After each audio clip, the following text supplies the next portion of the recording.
Olá, 1001. Espero que todos vocês estejam muito bem, tá? Com muita saúde. Hoje, dia 20 de maio, vamos continuar os nossos estudos sobre fonologia. Essa é a segunda parte do estudo. Primeiro nós vimos fonemas, letras, vogais nasais, orais, não é isso? E identificamos a sonoridade, né, a menor partícula sonora de uma palavra. Nesse momento nós vamos falar sobre os encontros fonéticos, ou seja, sobre esses encontros sonoros. E aí o nosso primeiro encontro, muito conhecido por todos, é o encontro vocálico. Encontro de vogais e semivogais. Aí vamos à definição. Esse encontro tem 3 classificações. A primeira, hiato, quando nós temos um encontro de 2 vogais pertencente a sílabas diferentes. O que isso significa? Significa que há um encontro das 2 vogais na palavra, mas quando separamos as sílabas da palavra, percebemos que essas vogais pertencem a sílabas diferentes. Então, é um encontro separável, digamos assim, de 2 vogais. Por isso, a classificação hiato. A própria palavra hiato já é um encontro desse tipo, porque quando eu separo, observem que o I se separa do A. Não é isso? Segunda classificação é o ditongo. E aí o ditongo também é um encontro de 2 vogais, mas que pertencem à mesma sílaba. E esse encontro é feito da seguinte forma: vogal mais semivogal, ou vice-versa, semivogal mais vogal. E aí vai dar um contexto diferente ao ditongo, porque o ditongo pode se subdividir em 2 tipos. O crescente, quando a semivogal vem antes da vogal. E aí observem o exemplo relógio. I é vogal, I é semivogal e O é a vogal. Então, toda vez que a semivogal vier antes da vogal, eu tenho um ditongo crescente. Porém, esse encontro permanece na mesma sílaba. E no caso do ditongo decrescente, a vogal vem antes da semivogal. E aí eu tenho como exemplo a palavra beijo. Vogal primeiro, depois semivogal. Mas ainda assim permanecem na mesma sílaba. Então, o que vai diferenciar um ditongo do outro é a posição da semivogal com a vogal. Se a semivogal vem antes, eu tenho ditongo crescente.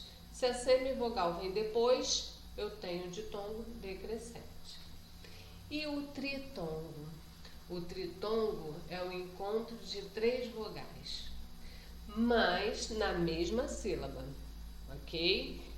Ao dividir a palavra, essas 3 vogais permanecem juntas. E aí, qual é a construção?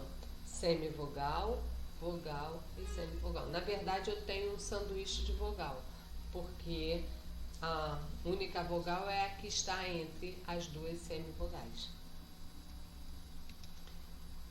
Não posso esquecer que vogais é A, E e O, e semivogais I e O. I e U. Fracas apenas acompanham a vogal em ditongos e tritongos. E aí eu quero explicar para vocês o seguinte: elas são semivogais no encontro do ditongo e do tritongo, por terem a tonicidade, ou seja, o som mais fraco. Outro detalhe que eu quero falar sobre essa semivogal, gente, é que ela é semivogal por ter esse som fraco, mas nem sempre estará lá como semivogal o I ou o U. Às vezes o E está com som de I, o O está com som de U, perceberam? E aí vamos prestar atenção, porque se eu tenho um ditongo e nesse ditongo o O está ligado ao A, ou o E está ligado ao A, ou o que eu tenho que observar? A sonoridade. Se a sonoridade estiver com o som de I e U, vai ser a semivogal do encontro. Tá bom, pessoal? Outra lei da fonética, toda sílaba deve ter uma e somente uma vogal. Então, não existe sílaba sem vogal, certo? Às vezes, uma vogal se torna semivogal e vice-versa. Aí, nesse caso, foi o que eu comentei. Eu tenho uma vogal com o som de I e U, ela vai ser semivogal. E também a semivogal pode estar no lugar de uma vogal, com a tonicidade mais forte. Então, também vai assumir o papel da vogal. Esse papel pode intercalar, não há problema. Não é uma regra que só porque o I ou o U está lá, ele é semivogal. Vai depender da tonicidade. A gente está trabalhando com fonologia, som, ok? Agora os encontros consonantais. E aí, ó, quando existe uma sequência de duas ou mais consoantes em uma mesma palavra, tá? Denominamos essa sequência de encontro consonantal.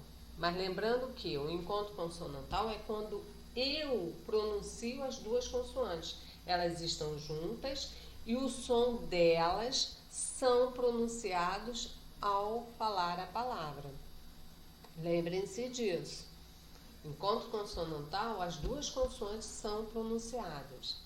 E aí, se eu digo que elas, estão na mesma sílaba, ó, encontros consonantais na mesma sílaba, claridade, fritura, amplo, então clá, fri e plo estão na mesma sílaba. A gramática chama de encontro consonantal perfeito. Por quê? Eu tenho duas letras pronunciadas na palavra e que não se separam, continuam na mesma sílaba. Isso é um encontro consonantal perfeito. Já eu tenho encontros consonantais que eu pronuncio as duas letras, mas elas não pertencem à mesma sílaba. Então, isso é chamado de encontro consonantal imperfeito, tá? Ou disjunto, eles também usam esse termo disjunto, mas imperfeito. Perceberam?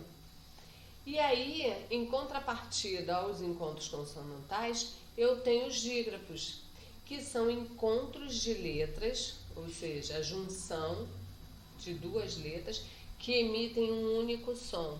E esse encontro pode ser consonantal ou vocálico nasal. Olha só, eu tenho aí os dígrafos C, H, L, H, N, H, R, R. Por que dígrafos? Porque são chamados assim? Porque todos juntos representam um único som. Uma vez que eles não tenham um único som para as duas letras, eles deixam de ser dígrafos. É isso que eu quero dizer. A definição de dígrafo não é somente um encontro. É porque nesse encontro existe apenas a presença de um som. E aí ele continuou. Nem sempre são dígrafos esses encontros. E aí ele mostra que o SC, o XC, o GU e o QU, se vierem em uma palavra na qual pronunciamos todas as letras, não serão dígrafos. Porque dígrafo, as duas letras têm apenas um som. Observem a palavra água. Eu falei A. O GU deixou de ser dígrafo. Então, nem sempre a gente tem que ter esse cuidado, que eu posso classificar um encontro desse como dígrafo. Ele continua sendo dígrafo se emitir apenas um som para as duas letras. E aí, o que seriam os dígrafos vocálicos que a gramática chama? São, na verdade, o encontro das vogais com a letra M, N. Por quê? Porque eu não pronuncio nesse encontro, dependendo da palavra, eu não vou pronunciar o M nem o N. Eu só vou pronunciar a vogal de forma nasal. In, on, Então aí eu estou com duas letras emitindo apenas um som, que é a definição de dígrafo. Por isso chamamos dígrafos vocálicos. Duas letras que emitem um único som. E esse som predomina na vogal. Por isso, dígrafo vocálico. Ok? Sílaba, conjunto de um ou mais fonemas pronunciados numa única emissão de som, de voz, né? Número de sílabas, eu posso ter palavras monossílabas, que só tem uma sílaba. Dissílabos, quando eu tenho duas sílabas. E trissílabos, quando eu tenho três sílabas. Passou de três, as minhas palavras já são consideradas polissílabas. Ok? Intensidade das sílabas e sua classificação. Eu posso ter sílabas tônicas quando elas são mais fortes e sílabas átonas quando são mais fracas. Ortopeia trata da pronúncia correta dos sons das palavras queijo e não queijo. Então, olha só, quando a gente estuda ou fala sobre ortoépia, quase que saiu. Ortoépia, a ortoépia é essa pronúncia correta, porque muitas das vezes infelizmente, tenho esse defeito, às vezes nós falamos e comemos algumas letras da palavra. Então, a ortoépia trata da pronúncia correta dos sons das palavras.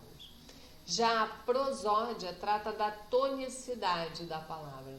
Vai verificar a sílaba mais forte, a sílaba tônica da palavra.